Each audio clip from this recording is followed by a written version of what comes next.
You're not even fit to shine her shoes." My mother's voice cut through the clinking of wine glasses.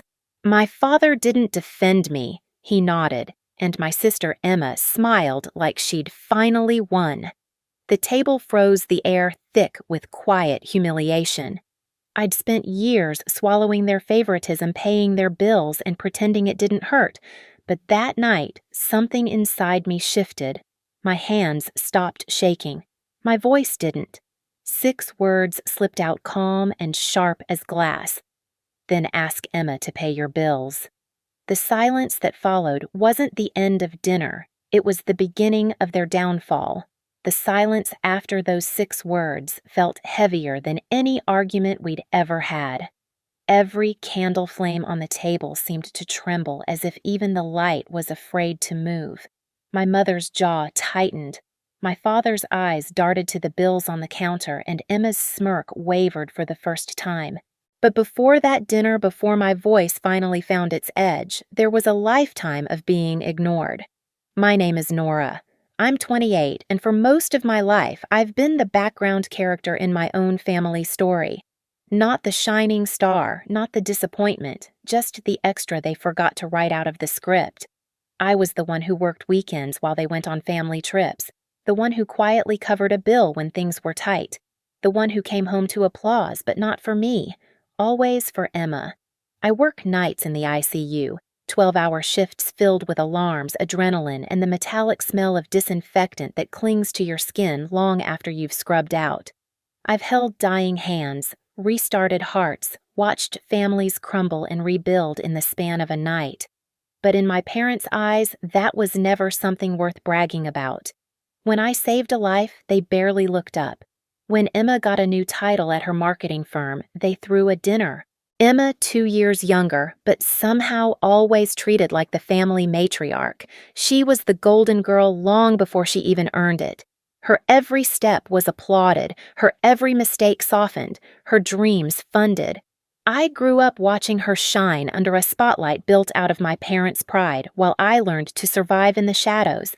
The favoritism was never subtle. It was loud like applause that never stopped. Every framed certificate of hers hung in the hallway. Every mention of her name drew smiles. Mine drew silence. I worked, I saved, I tried, but the reward was always more responsibility, not recognition. When bills piled up, my parents called me. When Emma overspent, they asked me to help your sister out just this once. Just once turned into years. I can still see that dinner, how ordinary it looked, how cruel it felt. The roasted chicken glistening in the candlelight, the silverware polished like they were preparing for guests who mattered. I had walked in straight from a night shift, still in my scrubs, exhaustion stitched into every movement. Emma arrived fashionably late, glowing in a designer dress that probably cost more than my monthly rent. My father leaned toward her, every word, nodding, laughing at her stories like she was delivering gospel. My mother couldn't look away, pouring her wine like she was toasting a queen. And me, I sat at the end of the table, the same wobbly chair I'd always been assigned, the one no one else wanted. That night, I remember thinking, this isn't new. This is just the latest scene in a script I've lived too long. But I didn't know yet that it would be the last one I'd play quietly. The pattern had always been predictable. Emma soared, I supported. She got praised, I got tasked.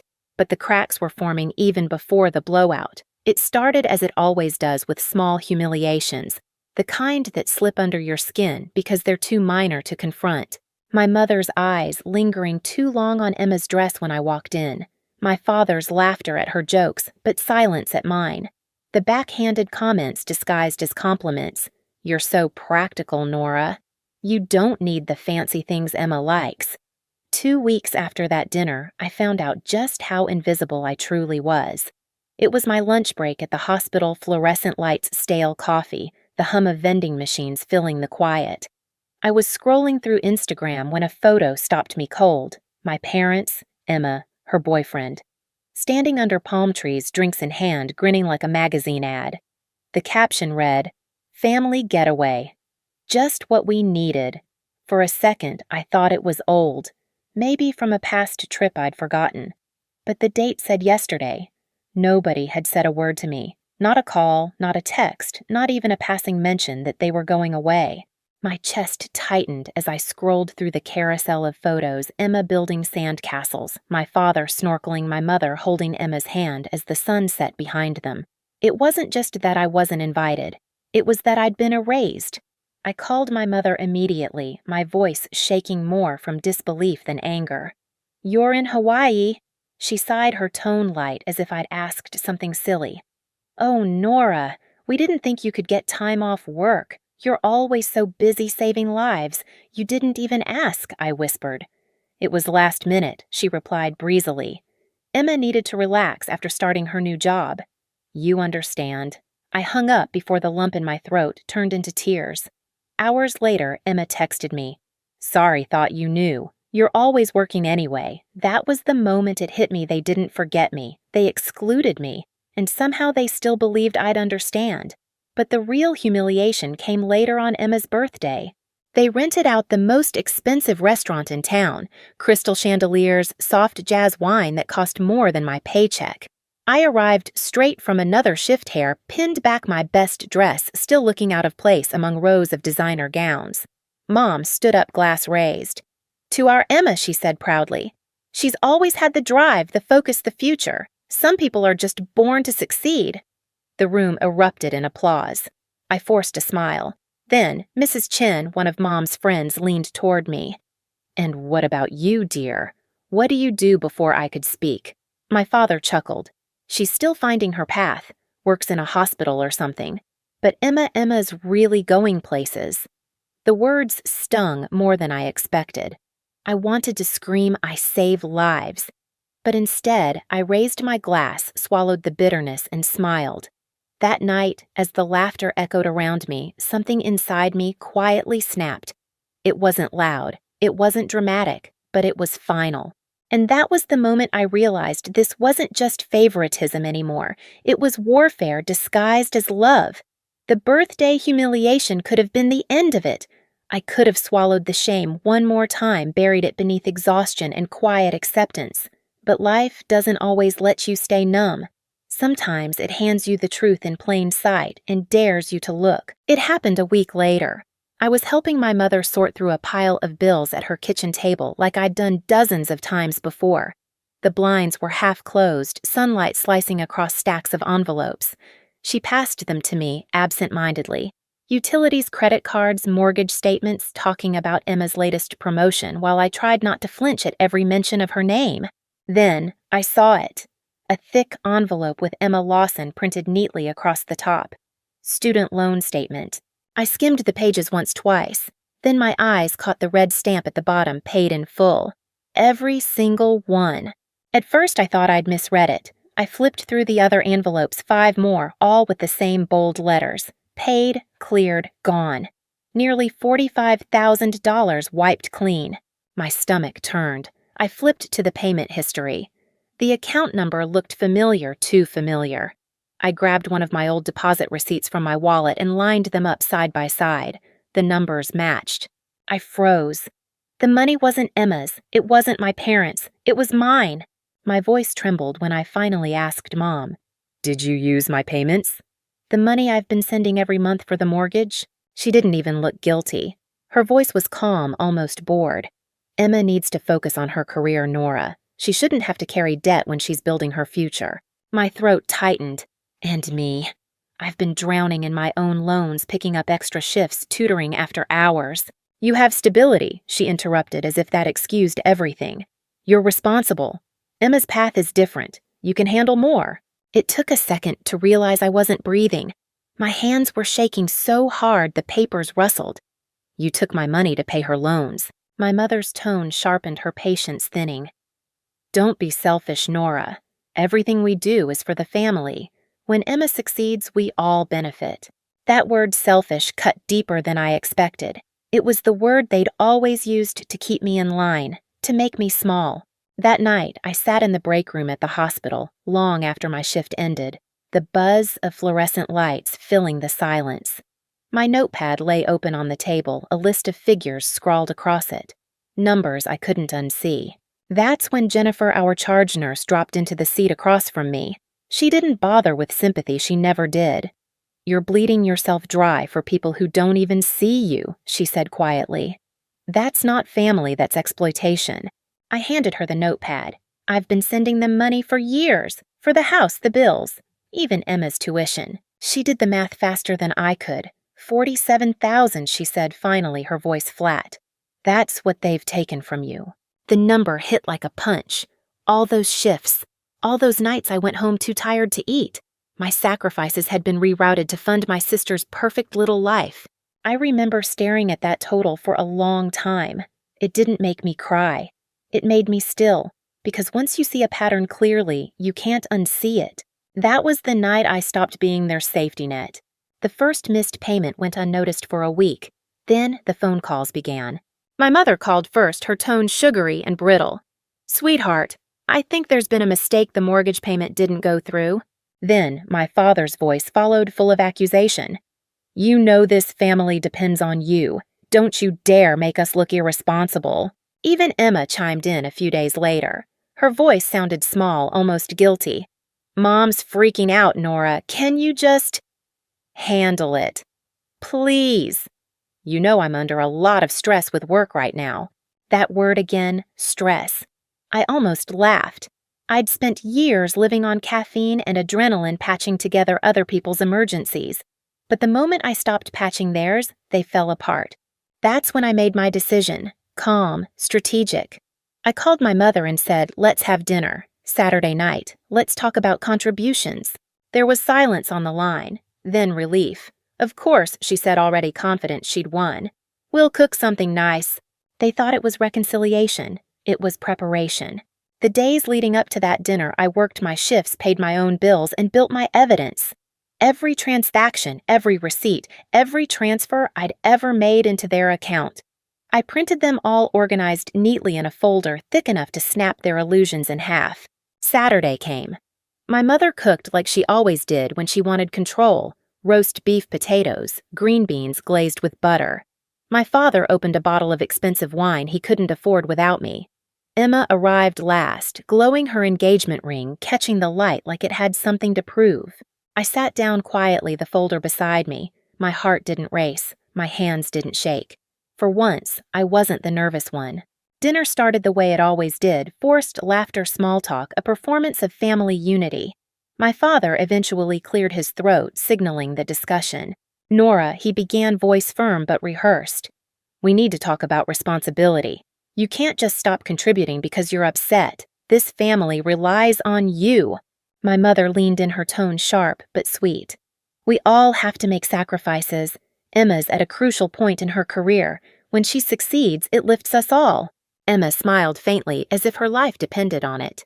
Then my mother said it, those same cruel words she'd thrown at me weeks before, except now they landed differently. "You'll never be as good as your sister." The table went quiet. Even the clock seemed to hesitate. I pushed my chair back slowly, steadying my hands on the table edge. "Then ask Emma to pay your bills." The words cut through the room like a scalpel. The wine glasses stopped midair. And in that silence, so sharp, so absolute, I knew the performance was over. The silence after my words stretched like a fault line.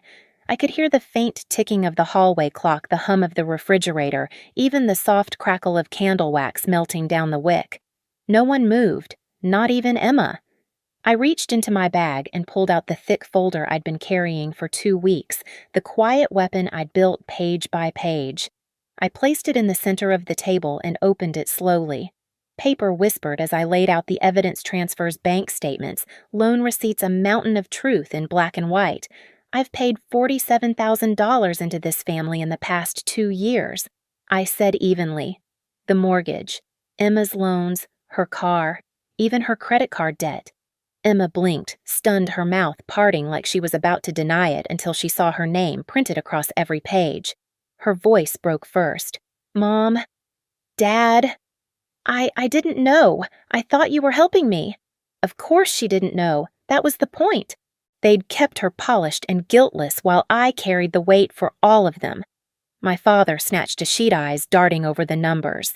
His face turned red. "You're overreacting, Nora." This is family money. Family share. No, I said, quietly pushing another page toward him. Families communicate. Families ask. You didn't. You used me. My mother's jaw tightened. We only did what was necessary. Emma needed support, and I didn't. I cut in my voice, shaking now, but not from fear. I've been killing myself with night shifts sending you money every month, and you spent it like I was your personal bank. Her lips pressed into a thin, trembling line. You're being dramatic.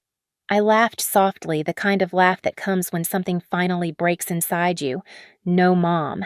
I'm being accurate. The silence grew thick. Emma stared down at the documents like they were ashes of a fairy tale she'd believed all her life. My father slammed his palm against the table. We're your parents. We did everything for you girls. You should be grateful. That word again. Grateful. For being robbed. For being erased. For being the one who worked herself half to death while they toasted Emma's success. I looked at him and said, You wanted a successful daughter. You just refused to see that you already had one. My mother's eyes darted to Emma, searching for someone to back her up, but Emma's tears were real now. I didn't know it was your money, she whispered. I thought you were proud of me. I was, I said quietly, until I realized everything you stood on was built with my sacrifice.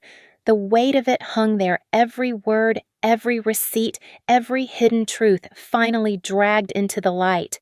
My father's shoulders sagged. My mother's fingers twitched at the edge of the table, desperate for control that wasn't coming back. You told me I'd never be good enough, I said, voice low but steady, that I wasn't even fit to shine her shoes. But the truth is, it was my money that kept your lights on, my hands that paid for her education, my effort that built this illusion of success you love so much. No one replied. There was nothing left to defend. I gathered the papers back into the folder, each page sliding into place with the crisp finality of a verdict. Then I looked at all three of them, my mother pale and furious, my father hollow, and Emma small and broken under the weight of truth. The mortgage stops now, I said. Emma can pay her own bills, and so can you. When I stood, my chair scraped the floor, echoing like a full stop on a sentence that had taken years to finish. As I walked toward the door, I heard my mother's sharp inhale, my father mutter something under his breath, and Emma whisper, Please, Nora, wait. But I didn't. Not this time.